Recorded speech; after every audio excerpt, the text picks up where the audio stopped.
Hello அஸ்ஸலாமு அலைக்கும்.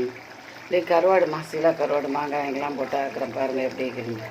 இப்படி புளி ஊற்றியில் தேங்காய் பால் மாங்காய் ஊட்டு மசாலா உப்பு கருவேப்பிலை பச்சை மிளகாய் வெங்காயம் நாட்டு வெங்காயம் சீசனில் மாங்காய் கொட்டையும் போட்டுட்டேன். ரொம்ப டேஸ்ட்டாக இருக்கும் எடுத்து திங்க.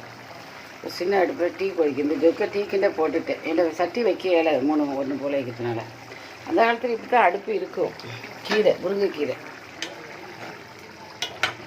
எப்படி இருக்குன்னு பாருங்கள். நம்ம தண்ணி வச்சு ஆக்குவோமே முருங்கைக்கீரை தேங்காய் பால் எல்லாம் ஊற்றி அந்த முருங்கைக்கீரை சோறு மாஷா தான் 4 அடுப்பில் 4 வேலை நடக்குது. லைக் பண்ணுங்கள், ஷேர் பண்ணுங்கள், சப்ஸ்கிரைப் பண்ணுங்கள். எப்படி இருக்குன்னு பாருங்கள். இன்றைக்குள்ள சாப்பாடு இன்னும் சாப்பிடலை, இன்னும் சாப்பிடணும். சின்ன வெங்காயம் உரிச்சிக்கணும். இது கொஞ்சம் கனியை விடணும்.